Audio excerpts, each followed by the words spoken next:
Isso é um banda raiz, Mizifi?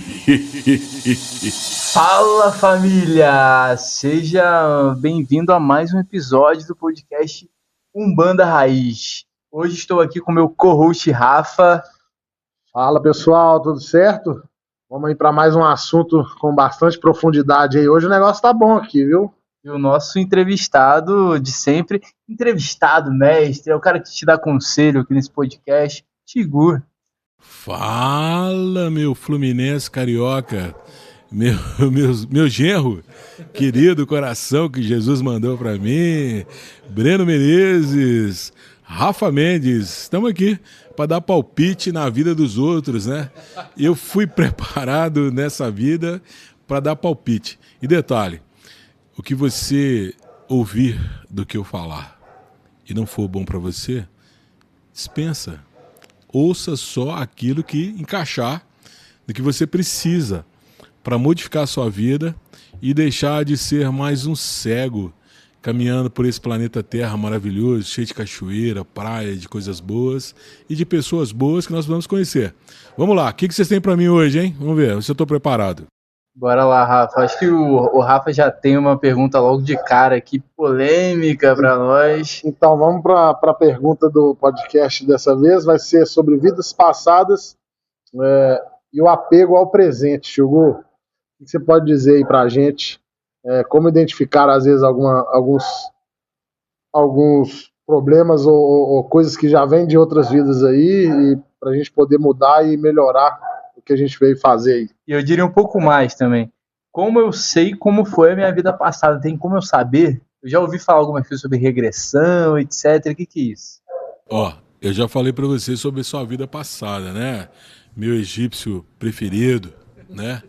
Você é o meu indiano preferido, né? Já teve vidas na Índia, já teve vidas no Egito. O Rafa foi meu companheiro em vidas passadas, no exército romano, grande brother, meio disciplinado, essa vida também um pouco disciplinado, é meio maluco, mas tá indo aí, graças a Deus encontramos de novo e vamos lá, através do meu exemplo, que eu consiga mostrar para vocês que dá para ter uma vida bacana, feliz e sem estresse. Breno, eu vou te falar o seguinte, eu encontrei vários reis, várias rainhas, vários imperadores, vários chefes, de tudo. Encontrei poucos plebeus, poucos escravos, poucos irmãos que viveram vidas mundanas, porque o ser humano não se presta a isso, né? O cara vai para um processo de vidas passadas, e isso eu falo com propriedade, que eu trabalhei muitos anos com hipnose, e na hipnose abrem muitos portais, muitas vivências de outras vidas. E vou contar um casinho de vidas passadas para poder começar a ilustrar esse nosso caso. Na minha clínica lá, quando eu tinha a clínica, hoje eu não opero mais com hipnose, graças a Deus ganhei bastante dinheiro com hipnose, estou precisando mais de hipnose, né? Brincadeira à parte, mas chegou um irmão lá que ele tinha um problema estomacal que não curava de jeito nenhum. E ele tentou a vida dele toda, um grande empresário aqui na nossa região, empresário de ponta, e queria fazer as sessões de hipnose. Na minha técnica, que é a hipnose clínica, ele se propôs a fazer as sessões programadas. Então a primeira sessão é relaxamento, a segunda semana é transe suave, na terceira, transe mais profundo, e da quarta, e quinta e sexta semana são transes hipnóticos mais profundos. E cargas d'água, esse irmão entrou numa orientação lá mental, porque na hipnose você não tem certeza do que é real, do que não é real. Tem muito hipnólogo que fala assim, eu sou hipnólogo de vidas passadas, vem aqui que eu vou te levar para vidas passadas. Eu não faço isso. Nunca prometi ninguém hipnose de vidas passadas. Eu não faço hipnose regressiva, eu faço uma hipnose que liberta.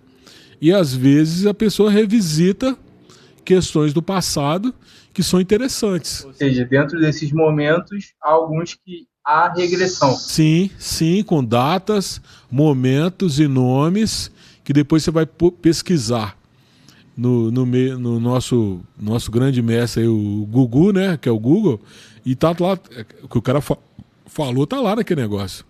E esse irmão, ele entrou numa vibe de voltar lá na Idade Média, na França, onde ele era pai do atual pai dele.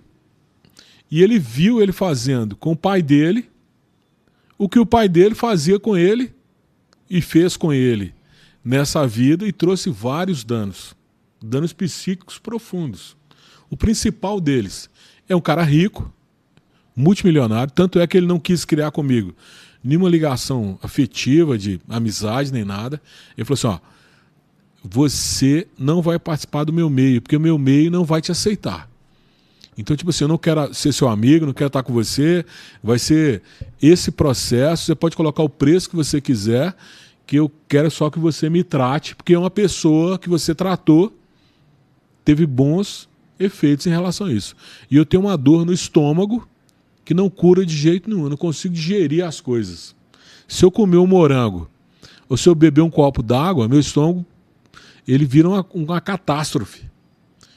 E eu tô todo pembado e, tipo assim, já tentei médico, já tentei tudo, etc. Vamos ver se essa hipnose... Tudo bem, eu não vou te prometer nada. Meu preço é o mesmo preço de qualquer pessoa. Mesmo sabendo que você é milionário, o preço não muda nada, o preço é esse. Você vai pagar aqui o conjunto de sessões e você vai assumir um compromisso comigo. Você vai vir em todas as sessões. E ele falou assim, isso eu te prometo. Bora, vamos tratar. Primeira sessão... hipnose suave, etc., para testar sono, etc., já apagou na primeira. Segunda, apagou na segunda. Na terceira, eu falei, já vou entrar nesse cara e já vou... Quando o cara apaga é porque tá fácil de entrar ali porque hipnose, cara, hipnose é o seguinte, é o cara que drena, que te faz dormir e te faz entrar no seu inconsciente. Basicamente é isso. Uma pessoa que consegue te relaxar ao ponto de você dormir e entrar no seu inconsciente, só isso. Aqueles caras que fazem aqueles efeitos lá na televisão, que dá um estalo, o cara apaga. Aquele cara é um hipnólogo que entra num negócio... É real, Tio, isso que ele faz? É real que ele faz o estralo e a pessoa... como cebola. Realmente esquece seu nome. Eu já fiz vários experimentos com crianças. Quando eu comecei a fazer o curso, né? A minha esposa falou assim, essa hipnose, isso é trem de não sei do que, é minha esposa, eu amo ela, mas ela queria me testar. Eu falei, então tá bom, chama uma criança aí. Aí chamei uma sobrinha minha. Quando a sobrinha chegou, tinha uma bolsa no chão. Eu peguei, fiz o primeiro teste hipnótico com ela, deu start para entrar no subconsciente dela e disse pra ela, tinha uma bolsa no chão, cara. A bolsa pesava uma pena, uma bolsa. Eu falei assim, ó, agora essa bolsa pesa 50 toneladas. Trouxe ela do transe hipnótico. Na hora que eu soltei, bum, ela não conseguia levantar uma bolsa que levava uma pena. Ela tinha 6 anos de idade. A minha mãe falou assim, não, isso é incrível. Então tá bom. Aí outro dia nós estávamos bebendo na casa do meu sogro, tomando a cerveja. Salve, seu Geraldo, onde você estiver, muita paz, muita luz, te amo, meu irmão. Dona Eni, minha sogra. A gente estava lá no churrasquinho, etc. Chegou um sobrinho meu e etc. Aí minha mulher assim, então tá, hipnotiza esse aí. Porque esse aí, ó, usa substâncias, bebe pra danar, ninguém consegue falar nada com ele. Foi simples. Falei, fulano, tal, vem cá, deixa eu te falar. Aí deu toque hipnótico nele, etc. E mandei ele esquecer o nome dele. Voltei do transe e começamos a conversar normal. Aí toda vez que eu perguntava, como é que você chama? Ele falou assim, eu não sei como é que eu chamo. Como é que você chama? Eu não sei como é que eu chamo. E isso aí ficou a festa inteira. Ele falou assim, você não vai tirar? Ele, não, vou tirar. Aí trouxe ele do transe hipnótico, falei que o nome dele era fulano de tal, quase que eu falei aqui agora. O Brasil inteiro ia ficar sabendo o nome dele. E ele voltou para o transe hipnótico. Então a hipnose é a pessoa que está condicionada, com segurança, a te levar a um estado de sono, onde ele acessa o seu inconsciente, e no seu inconsciente tem uma série de arquivos. E essas gavetas vão abrindo. E elas abrem e te mostram determinadas coisas. Ponto. Então, voltando à questão da pergunta. Cara, vou te falar o seguinte, ó. O ser humano é uma máquina fantástica. Ela é uma máquina que ela funciona com uma série de envolvimentos. Muitos religiosos, em todas as religiões, usam desse fenômeno, do cérebro. Eles te motivam ao ponto de ter crenças que você não consegue quebrar. Pessoas morrem por causa da religião e da religiosidade. Por quê? O cara especializado entra ali naquele ponto e te modifica, te faz ser uma pessoa diferente. Aí você fala assim, então nós não temos vontade própria? Temos vontade própria, mas uma vontade própria condicionada. Porque a hipnose só acontece dentro de um permissivo. Se você falar que não quer ser hipnotizado, você não vai ser hipnotizado. Mas quando você permite, e você deixa a pessoa entrar no seu inconsciente, mulheres entram no inconsciente de homens desarmados. Homens entram no inconsciente de mulheres desarmadas. E aí vem várias desgraças familiares que as pessoas não conseguem sair daquilo. E como é que você se protege em relação a isso? Questão de permissão. Não adianta o hipnólogo chegar lá e você tá bem armado, ele vir entrar no seu inconsciente, que ele não consegue. Eu acho que eu viajei tanto agora que eu até perdi qual que é a pergunta. Qual que é a pergunta mesmo, Breno? Vidas passadas e o apego ao presente. Ao presente. Mas assim, acho que para você que está escutando aqui, querido ouvinte, a gente pode deixar esse episódio como um episódio especial, como uma viagem esotérica pela hipnose. Acho que você, como ouvinte aqui, você ia gostar de talvez deixar o tema ali das vidas passadas para o próximo episódio, a gente continuar nessa questão da hipnose. O que você acha? Vamos continuar com vidas passadas. Vamos continuar com vidas passadas? Porque as pessoas trazem duas coisas quando reencarnam. Bora. Além do corpo físico, e você é enjaulado nele, seu espírito é enjaulado no corpo físico. Prisão eterna material. No rito agora de terça-feira no terreiro, eu falei assim, eu consigo ver vocês. Vocês conseguem me ver. Mas se eu não tiver um espelho na minha frente, eu não consigo me enxergar. Pegou? Sinal o quê? Eu estou preso dentro desse corpo. A minha visão, a minha parte ocular é limitada. Eu não consigo ver minhas costas, nem lateral, nem nada. Só consigo ver de onde eu estou preso, como se eu estivesse enfiando a cara dentro de um olho e vendo externo. Então meu espírito está aprisionado aqui dentro. E a minha alma também está. E qual que é a diferença de espírito e alma, Breno? Você sabe? Em alguns episódios passados, né, se eu puder aqui sintetizar, a Rafa também pode me ajudar aqui, a gente já tocou isso em alguns episódios, mas eu diria rapidamente que o espírito seria uma consciência que vem de algo maior para nós, né?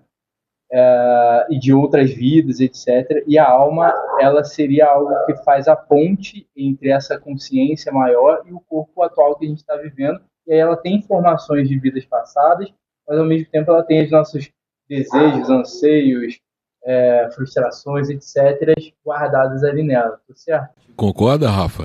Concordo. É isso mesmo? É isso mesmo. Você tem certeza?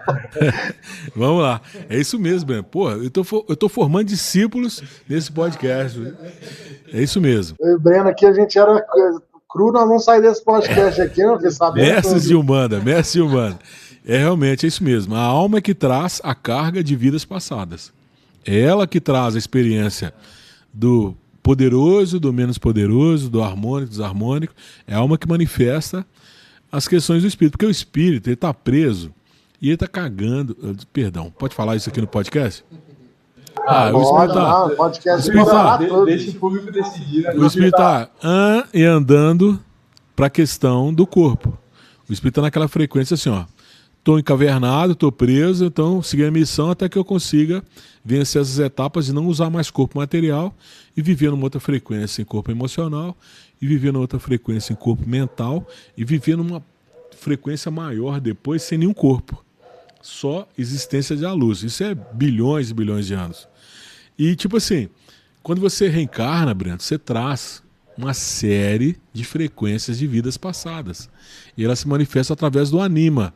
O anima, para os gregos antigos, era o quê? A alma. A alma é que traz essas questões. Então o animismo é uma questão muito presente na Umbanda. Por quê? Criaram-se frequências espirituais onde os médiuns trabalham de forma bem dioturna usando essas frequências. Eles trazem um pouquinho do anima, das suas almas, de vidas passadas. Médios mais humildes, médios mais... eu não vou falar a palavra assim, médios mais perceptíveis, né? Médios falam baixo, médios falam alto, médios gesticulam menos, médios gesticulam mais. Isso é o anima, é a alma, é a parte anímica. E ela não é importante na Umbanda?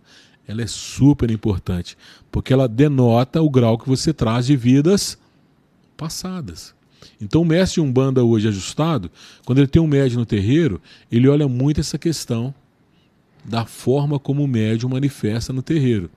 E as formas de manifestações ajudam bastante no processo de condução do médium para visitar e revisitar coisas que já estão dentro deles e que precisam ser ajustadas para que no futuro ele se transforme no médium mais suave, mais tranquilo, etc. Dentro disso, nós vamos chegar na questão da pergunta que você me fez. A questão da mediunidade, da alma, do espírito, etc., são questões que são bem palpáveis, porque elas dependem do grau de maturidade que o espírito alcançou. Espíritos mais atrasados acabam, de certa forma, manifestando o atraso de apego emocional que eles carregam. Espíritos mais adiantados não perdem muito tempo com essas questões anímicas, atávicas do passado. E geralmente, quando você está numa vivência de vidas passadas, se eu trago de vida passada para cá, a sua alma está sempre sinalizando o que você trouxe ou carregou de lá para cá. E é difícil corrigir isso, porque muitas vezes as pessoas não estão dispostas a fazer esse underground, essa mudança de frequência. E nas vivências de Umbanda, eu posso dizer o seguinte: já encontrei com vários reis, rainhas, etc. E poucos que estão na frequência mais baixa, como eu disse no começo do podcast. Pessoas que se coadunam ou que se dirigem a enfrentar questões do passado, ou de vidas passadas, que eles trazem através desse animus para a alma e que hoje acabam abalizando as suas vidas. Então você acha comigo, olha bem, você acha que um cara que foi imperador na França, ou que... Eu vou até contar um casinho curto aqui. Um dia, trabalhando no terreiro, mediunizado com criança, chegou lá perto de mim um irmão que era juiz, e hoje deve ser desembargador, etc. Não vou falar o nome dele, mas é um grande irmão, um cara que eu gosto muito. E o guia que me assistia era o guia de criança. E ele estava aprontando algumas coisinhas lá, etc. O guia falou assim: ô General Junot, você não vai se ajustar de novo, porque você perdeu várias encarnações como sendo esse general, etc. E você está trazendo isso de novo. Só que naquela época não tinha computador, não tinha internet, não tinha Google, não tinha nada. Quem que era General Junot? Aí fomos pesquisar, não achamos nada. Hoje, se você clicar assim, General Junot, grande amigo de Napoleão, grande brother de Napoleão, cara que casou com a irmã de Napoleão. Quem era o General Junot? Ele era tão sem vergonha que ele pulou de uma janela para provar o amor dele pela esposa dele, que é a irmã de Napoleão. E ele comandou várias orbes, vários grandes grupos militares naquela época, que combateram dentro do exército de Napoleão outras forças. Caraca, hoje para mim está muito claro que ele traz na alma dele aquela frequência que ele não conseguiu virar. Então, o boêmio, o que usa substâncias, o que se alcooliza, o que não se ajusta, ele está em desequilíbrio entre alma e espírito. Porque o espírito é silente, ele é pacífico, ele é renitente, ele aceita a proposta e ele vai embora. O que incomoda é a tal da alma que ferra o cara. E quando a alma ferra o cara, é difícil ele sair daquele ajuste. E quando você fala assim, porra, Tigu, como é que é a questão das minhas vidas passadas na vida de hoje? Simples. Ver os seus toques, né? Seus transtornos obsessivos compulsivos. Fechar a porta demais, lavar as coisas demais, gostar de branco, gostar de preto, gostar de vermelho, gostar de azul, tique nervoso, etc. O que você está trazendo aí em nível de animos, né? Ou de ânimos, que sua alma está frequentando? E detalhe, qual que é a sua reação quando você é confrontado? Quando você é ajustado no seu reinado, né? Porque um rei não quer perder a majestade, né, irmão? Se eu chegar aqui e te elogiar e falar que você está lindo, maravilhoso e etc., o seu rei interno vai resplandecer. Você fala assim, nossa, você está tão acabado, você está ruim, etc. O seu rei interno não vai aceitar. Então essa luta psíquica entre o que é real verdadeiro que você traz de ânimos é o que está fazendo a frequência do mundo. Tá cheio de rei reencarnado mandando nessa bola fantástica de sei lá quantos bilhões, trilhões, tetatrilhões de peso solta no espaço, comandando esse negócio, e o astral esperando que a gente faça um ajuste. Então reencarnação, Breno, é uma coisa simples. Espírito é uma coisa simples. Mas o ânimos, que é a alma, é o que tem que ser tratado. Porque o ânimos traz frustração. E a frustração, já falei em outro episódio, os efeitos da frustração. Cara, e os gêmeos? Quando os caras são gêmeos, que eu sei que para você que tá assistindo, né, e ouvindo os outros episódios, esse podcast ele tá tendo um pouquinho mais de tempo aqui, mas aproveita. Como que fica nessa situação que você tá usando como exemplo assim, o pessoal que é gêmeo, né? Porque tem que são gêmeos, né? Porque tem algumas situações ali da própria ciência e tal que a ciência estuda e vê realmente uma conexão entre os gêmeos. Eu já assisti documentário de gêmeos, etc. Eu sou fã dos Os Gêmeos, que são artistas brasileiros aqui que levam esse nome, etc., lá de São Paulo. Até fica doente quando o outro fica doente. E o outro fica doente, tem essa conexão assim, pô, o cara pensa numa coisa. Eu tô assistindo um podcast de outros gêmeos ali falando também, e um começa uma frase, o outro complementa a frase, etc. É nítida, até para nós como leigos aqui, essa conexão. Do ponto de vista da Umbanda, tem essa conexão também, Tigo? Você quer deixar isso para outro episódio? Você quer tocar isso nesse ponto agora? Não, podemos dar continuidade. O negócio é o seguinte, ó. Vou falar palavras do pai velho que me assiste. Legal. Não vou falar o nome do pai velho, em respeito a ele, porque eu não gosto de falar nomes das entidades e não gosto também de falar os nomes iniciáticos dos meus irmãos, meus grandes mestres de Umbanda, dos meus amigos que são mestres de Umbanda, mas eu trocaria gêmeos por algêmeas. Palavra do preto velho. Algêmeas, né? São irmãos que estão algemados ali para poder vibrar numa frequência. E muitas vezes uns ficam, outros vão embora mais cedo, etc., para cumprir determinadas etapas do karma, que eu já expliquei em outros podcasts, né? São irmãos literalmente de espírito. Né? São irmãos que são forçados a vir no mesmo óvulo, segundo a minha experiência pessoal, para poder restabelecer algumas coisas no campo familiar, no campo social, ou no campo material, ou na força do karma, ou na força do dharma. Geralmente são pessoas que têm mesmo corpo físico, a aparência muito perfeita, mas são totalmente diferentes. Isso exemplifica muito bem a questão do ânimos, da alma, porque os gêmeos não são iguais. Eles podem sentir pelo peso da força natural que eles quebraram. Quebraram forças naturais em outras vidas, então estão ligados em outras vidas, né? E tem livros fantásticos relativos a isso, que, principalmente no kardecismo, que eu não sei se pode usar esse termo hoje, né? Que é o kardecismo cristão. Outro dia eu vou falar com o irmão dele, com o irmão meu, que ele era kardecista. Eu falei, não, eu sou cristão espírita. Então, tipo assim, eu já não sei mais o que eu vou falar, mas dentro do kardecismo de Kardec, tem livros fantásticos que mostram a questão das almas algemadas, né? E agora eu vou falar um negócio agora que vai chocar e vai dar um outro podcast, hein, Breno? Não existe encontro de alma gêmea nesse planeta, tá? Alma gêmea não existe. No planeta aqui não existe. Não. Alma gêmea não existe. Sua alma gêmea deve estar em Vênus, Marte, Cadê o botão de Saturno, polêmica etc. aqui nesse Ela é tão liberta que ela te liberou para que você encontre e resgate todos os suas desarmonias com pessoas que você afetou Isso do porque a passado. gente ainda não está no estado de evolução. Quando você encontra com a sua alma gêmea, você faz uma colisão não afetiva, não passional, não emocional, com a sua contraparte astral, e você vai evoluir em outros mundos, não materiais.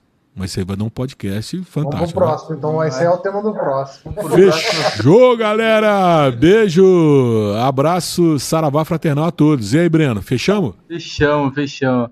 Assim, muito conteúdo aqui nesse podcast. Espero que você assista os outros. Assista não, né? Escute os outros podcasts aí, os outros episódios. Logo vai ver os próximos. É isso, um abraço. Isso é um banda raiz, Mizifi.